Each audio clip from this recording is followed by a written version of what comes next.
Ya, tapi kan arahnya kalau di saya tradisi di Muhammadiyah itu nggak sampai ancur-ancuran gitu ya.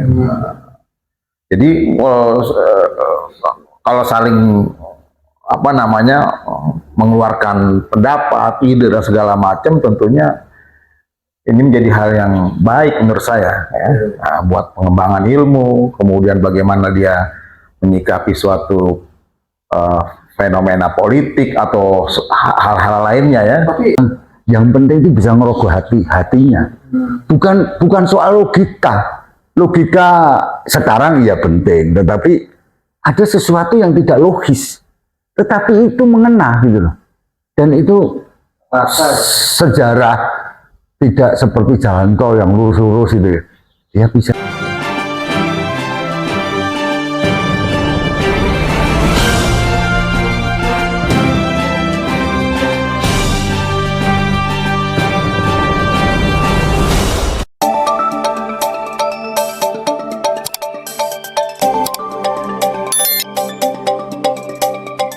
Assalamualaikum warahmatullahi wabarakatuh. Dalam Filsafat bersama dengan Jejak Semesta 65. Dalam acara hari ini adalah dialog bersama kader Muhammadiyah. Kita perlu tahu bahwa Muhammadiyah dalam berpolitik ini agak sama. Mungkin orang bisa mengatakan remang-remang. Siapapun yang menang akhirnya Muhammadiyah juga yang menang, karena keremang-remangan itu. Maknanya adalah Muhammadiyah tidak secara tegas memihak salah satu kandidat maupun partai politik dalam kancah pemilu. Ini mudah tanya bagi kita semua. Untuk kepentingan itu, saya menghadirkan dua kader Muhammadiyah, yaitu Ustadz Fadli Arsil dan Bapak Joko Suntemal.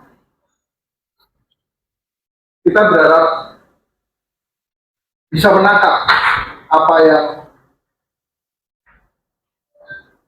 diserap ada di bawah tentang arah politik Muhammadiyah. Sengaja saya tidak menghadirkan tokoh puncak Muhammadiyah karena saya menghendaki ya, informasi tentang bagaimana sih kader Muhammadiyah dalam menangkap kebijaksanaan organisasi Muhammadiyah. Jangan-jangan antara pimpinan pusat Muhammadiyah dengan kader-kadernya itu ada kesenjangan. Ustaz Fadli, omongan saya tadi ada yang benar atau ada yang salah? Kalau benar, benar di mana? Kalau salah, salahnya di mana? Benar. Jadi saya pikir ini menjadi pertanyaan yang banyak di kalangan Muhammadiyah gitu kan. Muhammadiyah itu sebagai gerakan sosial keagamaan, bagaimana perannya di kancah politik, khususnya kancah politik nasional ini. Gitu. Muhammadiyah sebagai sebuah organisasi salah satu komponen bangsa gitu, juga mempunyai posisi dan peran yang sangat strategis dan juga bisa memainkan peran politik ya, menjadi sebuah kekuatan politik tanpa harus merubah jati dirinya menjadi partai politik atau lebih dalam lagi gitu ya. Muhammadiyah bisa membuat kader-kadernya itu lebih apresiatif dengan politik gitu. Nah, karena apa? Karena secara ideologis ya, Islam itu ya, kita melihatnya luasnya dulu gitu Pak. Nah, Islam itu sangat lengkap gitu. Ideologi itu mencakup ekonomi, politik, sosial, budaya, dan semua kehidupan yang kita hadapi sehari-hari gitu. Karena kumpulan gagasan ya, yang bersama ya, kalau di sebuah kelompok itu untuk dijadikan patokan. Nah, saya pikir ini harusnya menjadi tema-tema di Muhammadiyah ya, bahwa Muhammadiyah itu dari sejak awal ya, sangat bisa mempengaruhi konstelasi politik di Indonesia ini. Terbukti lah Muhammadiyah ini banyak kader-kadernya di berbagai macam partai politik, kemudian kebijakan-kebijakannya itu. Cuma yang harus dipersiapkan adalah yang kadang-kadang menjadi kelupaan buat orang Muhammadiyah itu ya. Karena ini khitahnya itu adalah gerakan sosial keagamaan, akhirnya dia melupakan politik. Padahal sebenarnya politik itu mempunyai peran yang sangat strategis dalam negara ini, termasuk bagaimana mempengaruhi Muhammadiyah itu sendiri. Misalnya bagaimana dia pembinaan Muhammadiyah melalui negara gitu. Kemudian atau sebaliknya negara terbina oleh Muhammadiyah. Saya pikir itu harus menjadi pemikiran yang menjadi tema-tema lah di kalangan Muhammadiyah. Nah, kadang-kadang kita lupa ya. Begitu kita berhadapan dengan politik, ya, Muhammadiyah rasa-rasanya punya jarak begitu. Nah, tapi begitu ada kepentingan yang harus dibela secara kolektif, kita nggak punya kekuatan itu, karena orang-orangnya cenderung ya, apatis terhadap hal-hal ini. Nah, yang padahal ya seruan normatif Muhammadiyah itu kan ayatnya wal takum minkum ummatun yad'una ilal khair ya, adalah hendaknya ada ya sebagian kalian itu yang menyerukan kepada kebaikan. Khairi ta'muruna bil ma'ruf wa yanhauna 'anil munkar. Yang menyeru kepada kema'rufan dan melarang kepada kemungkaran. Nah, ini penting, ini sebagai tema dasarnya Muhammadiyah itu kan itu. Nah, ini saya pikir kalau ma'ruf itu saya rasa nggak begitu sulit. Begitu amar nahi mungkar, ini menjadi persoalan kalau kita nggak punya kekuatan-kekuatan. Nah, banyak orang mengira bahwa Muhammadiyah itu ya udah agama pendidikan dan kesehatan. Tapi sebaiknya kita harus semuanya. Sebenarnya Muhammadiyah itu semuanya gitu. Wasatiyah gitu. Artinya bukannya wasatiyah itu nggak punya pendirian, tapi semuanya kita harusnya jalani gitu. Baik yang politiknya, baik yang sosialnya, budayanya, pendidikan dan segala macam. Nah, ini peran-peran dibuktikan oleh Muhammadiyah dengan berbagai macam majelis yang ada di struktur itu yang mengurusi masalah-masalah seperti ini. Nah, inilah yang harusnya menjadi saya pikir tadi yang disampaikan Pak Miftah bahwa peran-peran ini semuanya harus diambil ya, agar kita juga bisa mewarnai negara ini ya. Maksud peran diambil itu apa? Apa mendirikan partai politik atau bagaimana? Memang ini menjadi pertanyaan itu ya. Sebagian itu kan menjadi pertanyaan yang ambigu buat Muhammadiyah gitu. Ya. Kita kalau harus mempertegas gerakan politik Muhammadiyah gitu. Satunya lagi kita nih kembali kepada jati diri Muhammadiyah gitu. Nah, tapi yang wasatiyah tadi itu adalah kita ini tidak perlu merubah jati diri kita, tapi kita menjadi komponen yang sangat berharga di negara ini. Dengan caranya kita mempengaruhi mempunyai peran-peran strategis itu kita ambil gitu ya. Kita penuhi peran-peran itu ya. Kemudian akhirnya ya bukan saja memperbaiki Muhammadiyah secara personal, tapi juga Muhammadiyah itu menjadi rahmatan lil alamin. Artinya Muhammadiyah bisa menjadi rahmat buat semuanya gitu. Sikap politik Muhammadiyah dalam pemilu kemarin cukup kuat ya. Kuat dalam pengertian kuat iman tidak memihak salah satu kandidat. Nah, itu kan gitu ya, pada saat itu adalah saat panen bagi ormas Islam. Kalau enggak ya dapatlah seperti dapat apaan tuh? Dapat sepetan geseran ya Pak.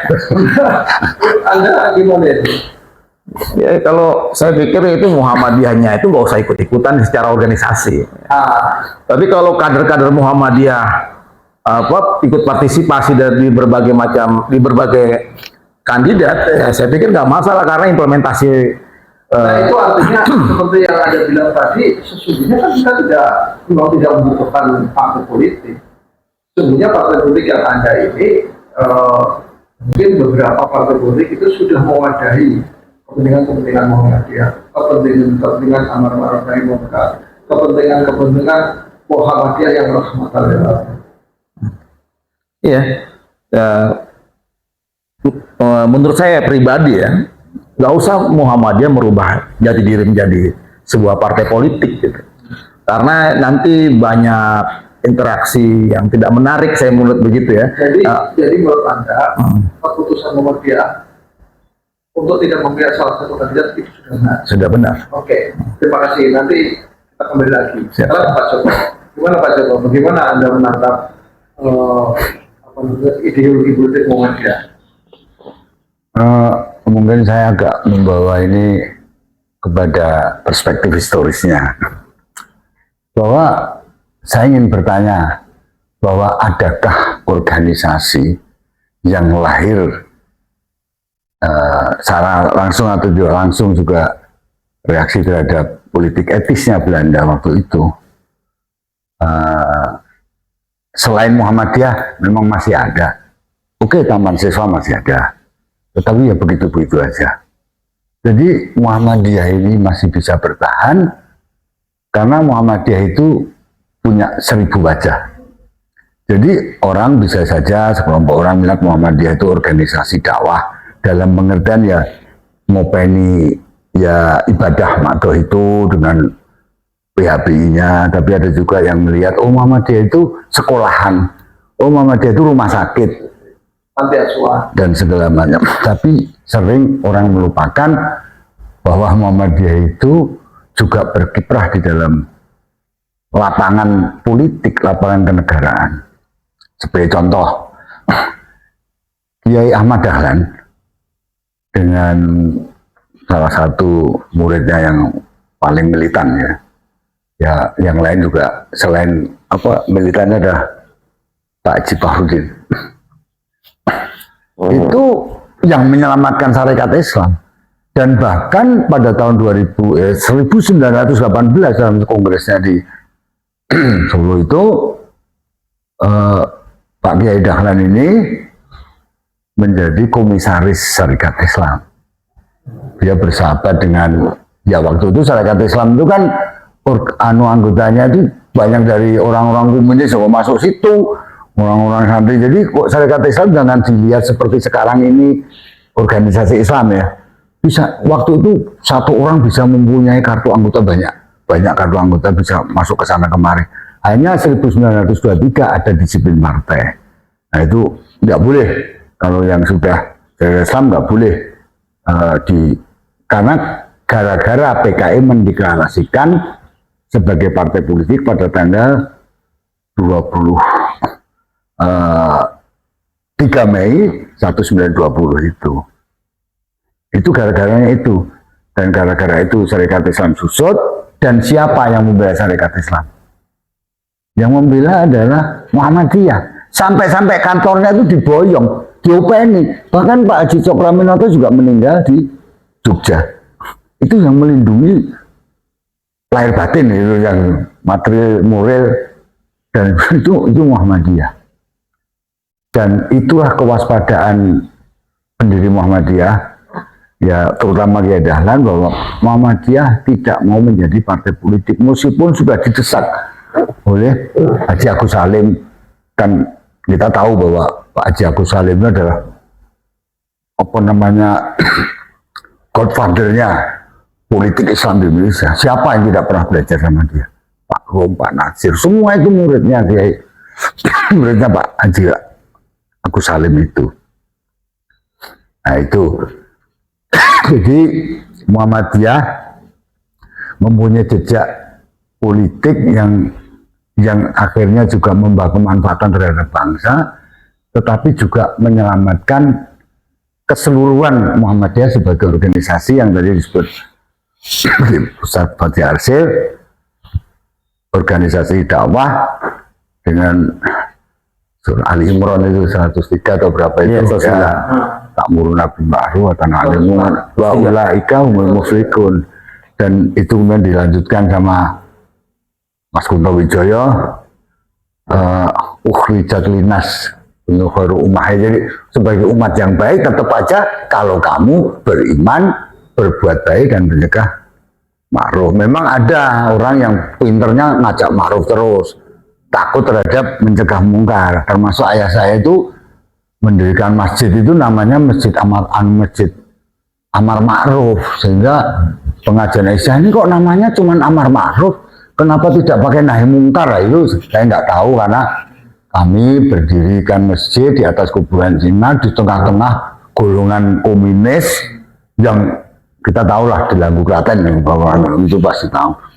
Nah, dari sini Muhammadiyah bukan sekedar secara dalam tataran pikiran, sikap, tetapi contoh siapa yang menyelamatkan Indonesia ketika terjadi desakan Jepang untuk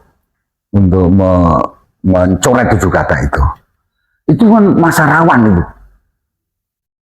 Itu yang Muhammadiyah. Dan siapa? Ya Ki Bagus Hadikusumo. Jadi setiap periode itu tokohnya selalu punya peran.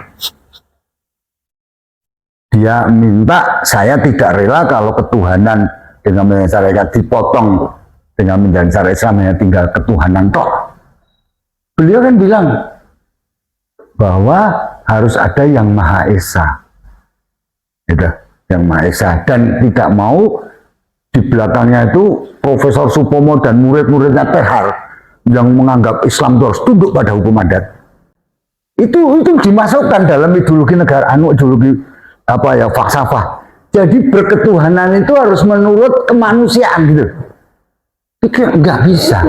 Itu agama Islam itu wahyu dengan segala kelengkapannya itu.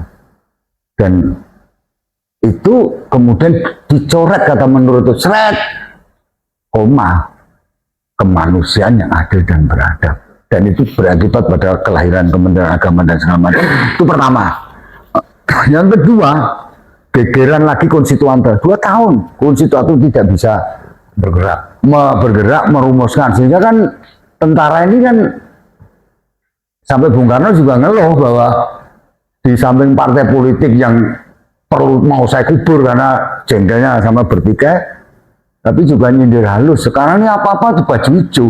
Kalau nggak ada baju hijau itu menyerahkan apa, patul bawa ke sawah aja baju hijau. Ini sebenarnya nyindir Nasution. Tapi dia butuh. Akhirnya,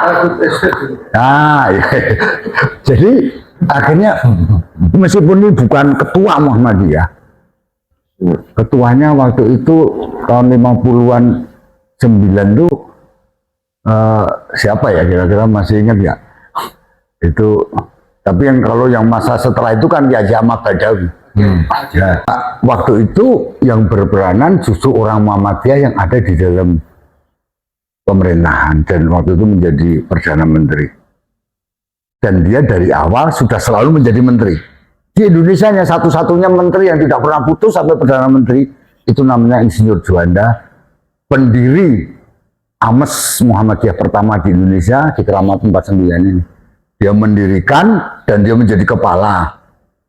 Yang kemudian ada salah satu gurunya juga menjadi menteri, Maria Upah Subadio itu guru juga, teman direkturnya kan Pak Juanda. Dan Juanda bilang atas pertanyaan Kiai Haji Ma'ruf, Maskur, fraksi Islam yang di situ waktu itu Masumi, NU, Perti, PSII segala macam bersatu. Kalau ini nanti kembali kepada Undang-Undang 45, gitu, apa jaminannya terhadap orang Islam?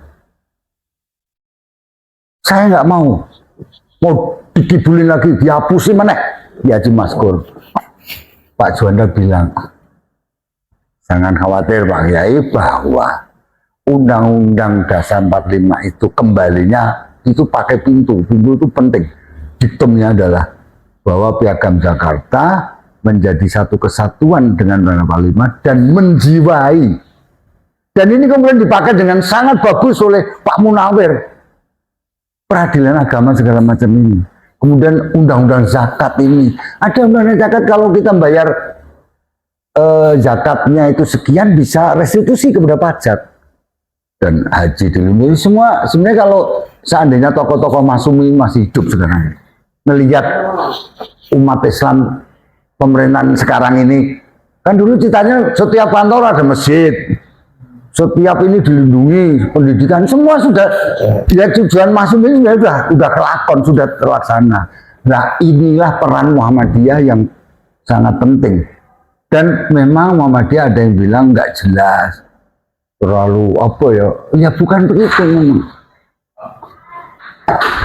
Memang itulah keluasan Muhammadiyah. Bagaimana Kiai Haji A.R. Farudin 18 tahun jadi ketua Muhammadiyah itu? Kalau ngomong Pak Harto memang pakai bahasa Indonesia, pakai bahasa Jawa. Dia bisa ngerti. Ini watak apa ya kalau orang Jawa bilang, yang penting itu bisa ngerogoh hatinya. Bukan soal logika. Logika sekarang ya penting, tetapi ada sesuatu yang tidak logis. Tetapi itu mengena gitu loh. Dan itu sejarah tidak seperti jalan tol yang lurus-lurus itu ya. Dia bisa, dan Muhammadiyah peran sejarahnya sampai sekarang ini. Sampai mana ada sih organisasi yang mengundang calon kandidat calon presiden dengan begitu, itu ya organisasi loh ya, bukan kampus loh ya, meskipun fasilitasnya kampus. Ini kan hanya Muhammadiyah dan memberikan yang sama. Ya persoalan para personnya, para asal jangan ketuanya, jangan sekjennya, ya itu kan itu. Ini yang menarik. Ini yang beliau yang ngomong soal itu Pak Joko sejarahnya. Badri kemarin itu melihat sikap politik Muhammadiyah seperti itu Anda memperhatikan nggak bagaimana kondisi konstituen Muhammadiyah? Saya dengar antar Muhammadiyah sendiri juga saling soal gitu loh. Ya wajar dalam sebuah kontestasi itu ya. Itu ada perdebatan. Ya di rumah aja kan iya. juga rebutan. Ada kontestasi, ada perdebatan, ada tukar-tukar ide dan segala macam tuh. Saya pikir tuh biasa ya. Ya, tapi kan arahnya kalau di saya tradisi di Muhammadiyah itu nggak sampai ancur-ancuran begitu ya. Jadi kalau saling mengeluarkan pendapat, ide dan segala macam, tentunya ini menjadi hal yang baik menurut saya ya. Nah, buat pengembangan ilmu, kemudian bagaimana dia menyikapi suatu fenomena politik atau hal-hal lainnya ya. Tapi Anda melihat nggak untuk keberlangsungan antara kedua Muhammadiyah itu luka politik itu akan panjang atau tidak ada luka? Karena kita lihat sekarang itu ada paling nggak dua kubu itu ada Pak Muhajir ya yang begitu getol mengeluarkan ide-ide Jokowi bukan paslon sekarang kita Prabowo udah yang menang kok, bilang aja presiden Prabowo. Kemudian sekarang yang menang 02 terus Mas. Semalam Indonesia sama Uzbekistan 02 dicurangi. Iya. Dicurangi. Itu diulang katanya. Jadi gini, kalau di Muhammadiyah nggak ada. Ya karena mungkin gitu ya gitu, tapi jangan ngono ya ngono. Dan tidak ada kan sudah 100 tahun lebih ini ada Muhammadiyah pecah nih, nanti yang nggak suka nih memberikan Muhammadiyah tandingan. Itu kelegoan, itu ajaran ikhlas yang ditekankan oleh Muhammadiyah. Memang tapi kendalanya belakangan ini ya Pak. Saya ngeliat begini, yang ceritakan Pak Joko itu sangat luar biasa ya. Jadi orang-orang dulu itu bermuhammadiyah itu secara ideologis gitu. Artinya dia mengerti kenapa dia menjadi orang Muhammadiyah gitu. Kalau sekarang tuh banyak macamnya. Kalau orang mau berpolitik, dia mau berpolitik biar kuat, dia ambil kartu Muhammadiyah. Sebagai semiotiknya, dia sebagai gambaran bahwa dia anak Muhammadiyah. Ada yang backupnya. paku bumi Nusantara ini yaitu Muhammadiyah. Saya pikir itu jadi begitu. Dia bukannya lahir karena pemahaman-pemahaman Muhammadiyah, tapi karena keperluan-keperluan pragmatis gitu. Nah makanya akhirnya itu yang membuat sedikit Muhammadiyah terganggu gitu dengan orang-orang seperti ini gitu. Yang artinya ya dia kalau orang yang Muhammadiyahnya seperti yang dulu kayak perjuangan bagaimana di Bagus Hadikusumo, kemudian Pak AR dan segala macam yang sangat luar biasa ya, fantastis menurut saya begitu ya. Menjalankan Prinsip-prinsip hidup bila Muhammadiyah dan jangan cara hidup di Muhammadiyah itu memang sangat luar biasa. Orang itu mengerti kenapa dia Muhammadiyah. Iya. Kalau sekarang ini hidup dari kartu Muhammadiyah. Iya. Makanya kan kadang-kadang orang-orang ngomongnya ya macam-macam, tapi mudah-mudahan sih nggak begitu ya. Ada yang Muhammadiyah ideologis, ada yang Muhammadiyah pragmatis, ada yang Muhammadiyah amal usaha, kayak gitu misalnya. Selama dia masih ngajar di Muhammadiyah, dia Muhammadiyah. Jadi selama dia menjadi dokter doa di Muhammadiyah, dia Muhammadiyah itu begitu. Dia nggak ngajar lagi, dia nggak kerja lagi di Muhammadiyah, dia nggak Muhammadiyah. Ustaz? Bisa nggak digambarkan plus minus jika politik Muhammadiyah itu yang tidak memihak dua kandidat? Kalau saya walaupun hanya sekadar ini ya, ya, pandangan aja ya. Administrasi lah. Misalnya kalau ini menang nanti dia punya jatah kursi menteri misalnya dan sebagainya. Iya, kalau orang dalam pertandingan gitu atau pertempuran ya, itu kan harus ada keberpihakan saya kalau itu ya. Kalau di tengah tuh biasanya kalau menang dia bilang lu bukan temen gue, kan di tengah. Kalau kalah ya emang dia temen, emang dia itu gitu, nggak diangkut lah begitu istilahnya gitu. Nah, tapi maksudnya kemasannya jangan seperti itu ya. Bahwa sebenarnya Muhammadiyah ini menjadi sebuah apa namanya, kalau menurut saya itu ya paku bumi Nusantara ini Muhammadiyah dan ada ormas satunya lagi ya, artinya bisa NU gitu ya, bisa menjadi jangkarnya Muhammad yang mempertahankan tradisi-tradisi keindonesiaan, kemudian keberagamaan dan segala macam. Nah ini harusnya menjadi apa namanya, ini yang patokannya gitu, bahwa Muhammadiyah itu seperti itu. Kalau soal apa namanya dapat atau nggak dapat ya, menjadi sesuatu di pemerintahan karena akibat apa namanya nggak ikut serta gitu atau keberpihakan, secara kelihatannya gitu Muhammadiyah itu nggak rugi. Ada isu gitu, bukan isu ya, selentingan gitu. Apa ya ketika Muhammadiyah itu bersikap pro pemerintah itu banyak sekali amal usaha Muhammadiyah yang terbantu ya. Tapi ketika oposisi, ketuanya oposisi lagi, kita sudah jadi satu dunia itu pemerintah katanya banyak amal usaha Muhammadiyah yang akhirnya mengalami kesulitan dan sebagainya. Bisa digambarkan? Ya, yang menarik kan di eranya Pak AR ya, dia akomodatif gitu kepada kekuasaan. Akomodatif itu bukan artinya nggak punya pendirian gitu ya, tapi dia bisa menempatkan diri. Karena begitu ya, akhirnya terciptalah banyak cabang, ya, subsidi diberi, kemudian subsidi rumah sakit, subsidi sekolah, kemudian yang lain-lain keperluan Muhammadiyah, masalah pembinaan itu terpenuhi oleh negara karena sifatnya akomodatif gitu.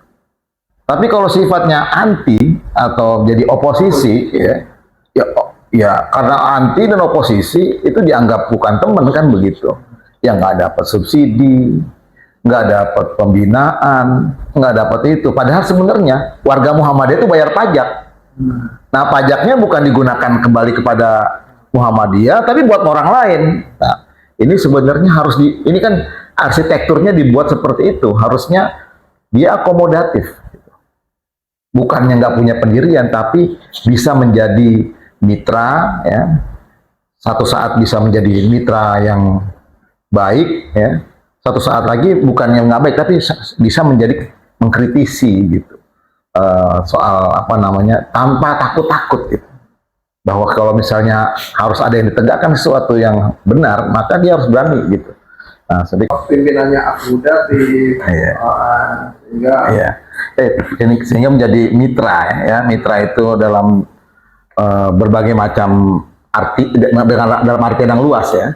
Bisa kadang-kadang mengkritisi jalan pemerintahan atau menjadi mitra sesuatu yang bisa membuat negara ini semakin besar, semakin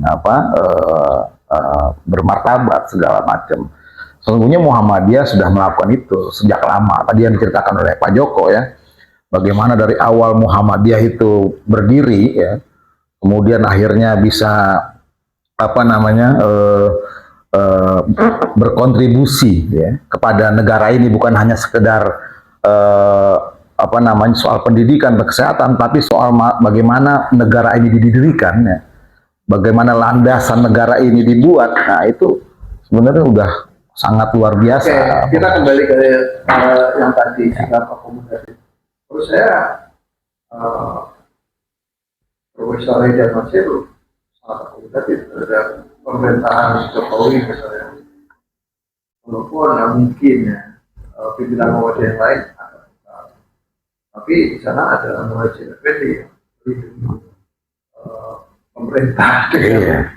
Jadi gini loh, kalau boleh saya nambah, kalau Pak Joko biar ini, saya tambahkan soal akomodatif tadi. Tidak ada, jadi lebih ya. Jadi di Muhammadiyah itu tidak ada tradisi yang tercatat ya, menjadi selawan pemerintah dalam banyak oposisi. Itu sejak zaman Belanda.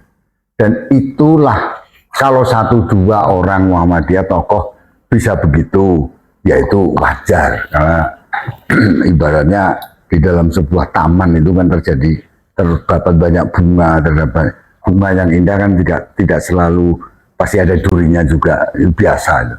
Tapi sebagai organisasi itu tidak ada yang bisa menandingi Muhammadiyah bagaimana dia bisa mengiringi pemerintah tanpa harus menjadi pengikut pembiu gitu. Selalu dia dalam batas tertentu kekritisannya itu bisa dipahami orang lain. Jadi kalau sampean bilang sekarang dengan Pak Haidar Nasir, semua bukan aja Pak Haidar Nasir, seluruhnya semua yang dulu pun juga begitu. Kita pernah mengalami zaman ketika ada salah satu ketua umum kita, katakanlah kita sebut saja Pak Amin, ya itu kan salah satu bentuk karena memang ada kejadian-kejadian khusus sesuatu zaman, tetapi sebagai Muhammadiyah, itu Muhammadiyah tetap menunjukkan kesetiaan pada negara yang dia juga ikut mendirikan. Muhammadiyah bukan penonton loh, bersahadah. Jadi dia menyaksikan, dia ikut, aku ini ikut melahirkan. Nggak mungkin Muhammadiyah itu akan neko-neko gitu ya. Jadi sebenarnya ya kata akomodatif segala macam itu, ya itulah yang bisa ditunjukkan oleh Muhammadiyah. Bagaimana dulu Bung Karno juga tidak bisa tidak memberikan sesuatu.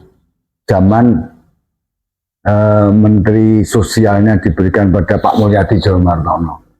Itu kan, jadi kabinet ini tidak pernah ada, tidak pernah kosong dari peran serta tokoh-tokoh yang Muhammadiyah dan bisa menjadi jembatan Muhammadiyah.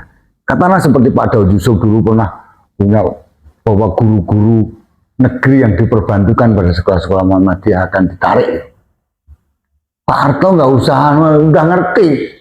Akhirnya nggak jadi karena salah satu kemajuan pendidikan Muhammadiyah karena ada guru-guru dari pegawai negeri yang diperbantukan. Jadi kan ada dulu subsidi itu kan salah satunya adalah bantuan bukan fisik gedung segala macam, tetapi juga tenaga pengajar itu.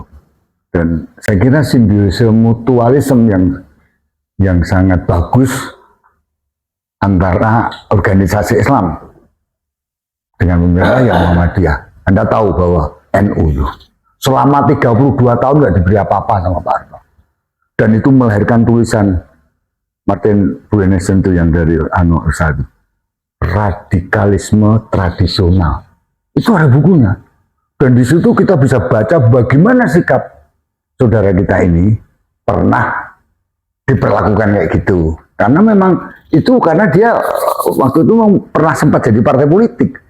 Muhammadiyah tidak pernah betul-betul bisa menjaga ini, aku ini bukan partai politik, tetapi kalau negara ini coba-coba tidak mengikut serta Muhammadiyah dan pemerintah tahu, dan satu-satunya organisasi yang namanya Orsospol, organisasi sosial dan politik, itu hanya Muhammadiyah. Mana ada tahun 65 saya itu, bapak saya kan ketua ranting. Jadi orang-orang itu ketika dia harus keluar kota, harus dapat surat keterangan dari kelurahan, surat jalan. Itu surat jalan akan diterbitkan ketika 10 organisasi ini, partai politik, tanda tangan. Dan di situ satu-satunya yang bukan, kalau NU, Partai Kristen, Partai Katolik, Murba, IPKI, Masumi. PNI, Masumi udah nggak ada. Oh, nggak ada. Nggak ada, itu 66. Banyak. Itu saya bagian ngecapi karena bapak saya udah tanda tangan gitu. Di situ disebutkan bahwa Orsospol, bukan Orpol. Jadi, Kalau sahabat kalau ada mengamati kemenangan Prabowo ini juga kemenangan Muhammadiyah. Salah nggak ucapan saya? Kemenangan Prabowo, kemenangan Muhammadiyah juga. Ya. Siapapun yang menang, Muhammadiyah juga menang sebenarnya. nah itu. Jadi nggak usah dibawa ke Prabowo. Prabowo, ya kan? Siapapun yang Prabowo menang, itu. Prabowo. Iya, iya. Nah, tapi emang saya lihat nih ya, saking seriusnya Muhammadiyah itu mengurusi politik ini, sampai Muhammadiyah membuat lembaga kan? Nah, iya. Lembaga LHKP itu lembaga hikmah dan kebijakan publik. Ya. Walaupun saya sering agak kritisi sedikit soal kenapa namanya lembaga hikmah gitu. Kenapa nggak lembaga politik Muhammadiyah aja gitu?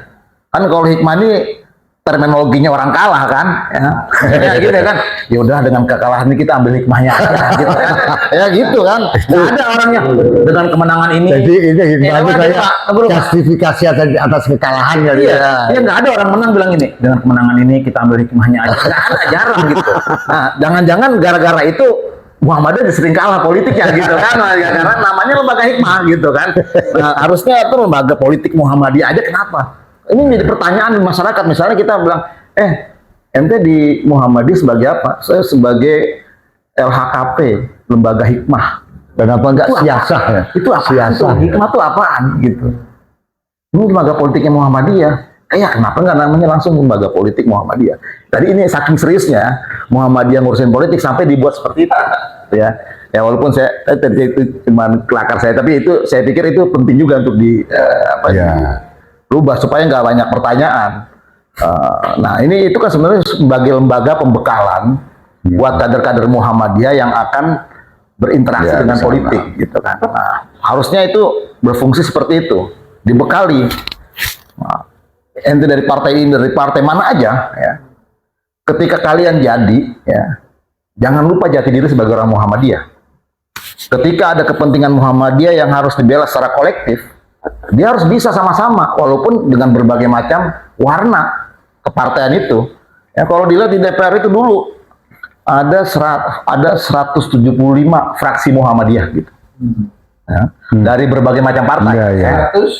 170-an gitu, 175 atau 73 saya lupa waktu itu.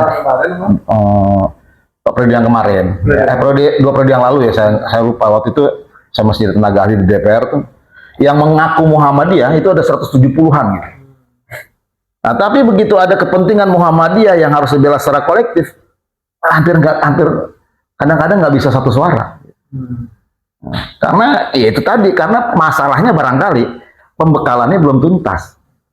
Memang kan kecenderungan anggota dewan itu adalah kepanjangan tangan dari partai politik. Iya betul, tapi kan sebenarnya dia itu adalah mewakili. Ya. Mewakili siapa? Dia mewakili tentunya warnanya dia sebagai orang Muhammadiyah. Entah dua partainya apa, tentunya harusnya bisa dikomunikasikan. Ya. Contohnya seperti dulu pernah, kalau nggak salah di Komisi 10 itu kan, kepanduan di Indonesia harus ada satu gitu, pramuka gitu. Ya. Padahal pramuka itu impor, ya kan? Terus Golden Paul dari Inggris pula. Ya. Sementara ada yang punya dari asli dari unsur budaya Indonesia, ya. Hizbul Waton, ya. Harusnya udah lahirnya lebih duluan lagi di Indonesia ini, gitu. Udah begitu, tapi pengakuannya nggak bisa. Gitu. Tapi pramuka sekarang kan udah tidak wajib lagi. Iya, maksudnya itu artinya itu kan satu misalnya. Nah, itu persoalan lagi. Nah, harusnya kan yang diakui yang benar-benar lahir dari rahimnya Indonesia gitu kan ya, sebelum tahun ini dari Muhammadiyah juga kan. Nah, tapi itu ketika itu harus dibela secara kolektif ya oleh orang-orang Muhammadiyah yang duduk di parlemen, nggak semuanya satu suara. Ya, ada yang terbentur dengan kekuatan politik atau partai politiknya, kekuatan fraksinya, keinginan bohir barangkali ya, seperti itu ya, yang lain-lainnya. Nah, saya pikir ini pembekalan ya, kan semua di Muhammadiyah ini sangat rapi gitu ya, soal pembekalan juga. Kalau kader-kader Muhammadiyah ini harusnya terbina ya. Kalau yang mau beraktivitas di bidang ekonomi, ada majelis ekonominya, dibina. Mau dakwah, jadi dai, jadi apa, ada majelisnya ya. Kemudian masalah kesehatan, ada majelis kesehatan. Mau bidang politik, ada LHKP dan segala macam. Sebenarnya lembaga-lembaga ini menjadi lembaga pembinaan. Begitu kader-kader Muhammadiyah ini menyebar di berbagai macam aspek sosial tadi itu ya, sosial dan keseluruhannya tadi itu, semuanya bisa membawa kepentingan Muhammadiyah. Ya. Akhirnya Muhammadiyah itu bisa terbela dari berbagai macam sistem, dari macam bagian-bagian itu ya. Ada saya juga apa namanya malah justru Muhammadiyah harusnya juga sedikit banyak itu berkecimpung dengan yang namanya kekuatan militer misalnya begitu ya. Sekarang ini belum pernah tersentuh gitu, masalah barangkali cuman sedikit gitu, yang artinya ini bukan menjadi perhatian khusus ya. Politik udah, kesehatan udah, pendidikan udah, militernya gimana gitu. Ya karena dalam sebuah gerakan itu nggak bisa kita gerakan yang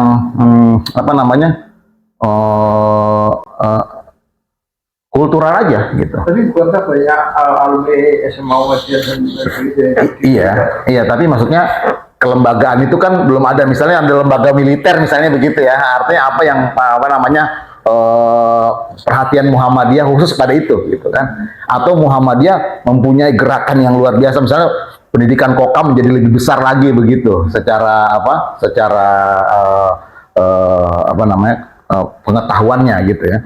Soalnya gitu, memang nggak bisa kita itu hanya di bidang-bidang kultural aja gitu. Yang radikal pun juga sebenarnya harusnya kita punya gitu. Nggak bisa misalnya kita tiba-tiba dibantai di mana gitu, terus kita seminar gitu kan, nggak juga bisa gitu kan. Iya. Dan kalau nggak salah yang mendirikan Kokam itu sendiri juga Angkatan Darat. Iya. Pak Projokusumo. Iya, iya. Maksud saya itu perhatian kepada itunya. Itu memang harusnya agak lebih sedikit ya. Kayak mau di PR itu kan bukan mau jadi lembaga militer, enggak. Bukan. pelatih. Dan itu tidak mungkin. Bahkan PKI sendiri itu tidak ada jalinan, itu harus serba di bawah meja. Itu ada semacam, kalau mau sebutannya orang-orang politik itu harus ada infiltrasi. Jadi ini nggak mungkin. Ini contoh aja. Misalnya ada bidang lain yang belum tersentuh oleh Muhammadiyah, harusnya kita sentuh juga. Supaya apa? Kan bisa ketika ada kader-kader Muhammadiyah yang mau beraktivitas di situ, terfasilitasi, ya. Kemudian bisa punya feedback buat Muhammadiyah gitu. Seperti Komandan Danjen Kopassus itu pernah anak saya diundang dari IMM ya. Muhammad waktu itu. Dia bilang, saya ini lulusan SMA Muhammadiyah Delanggu, Agus Sutomo. Itu terakhir Danjen, kemudian jadi Pangdam di Ponorogo. Ya sebelumnya Pak Mudi itu jauh sebelumnya lah, itu kan Pangdam. Ya, dikumpulin tuh boleh barangkali. Kalau dikumpulin, itu tentu mereka kan ada, ya ini yang kadang-kadang harus mereka mungkin ini batasannya apa, soal kan dia harus tahu komandan, harus lapor segala macam. Dia punya sabta marga, kita punya sabta. Kita nggak sabta kita. Nah, kita banyak, sudah multi, udah bukan. Tapi ini menarik Pak, maksudnya gini, ya artinya itu salah satunya militer gitu. Tapi ada lagi bidang-bidang lain yang juga menjadi diskursus Muhammadiyah gitu soal ini kan gitu kan. Jadi kalau misalnya politik udah, terus Agusnya dirapikan.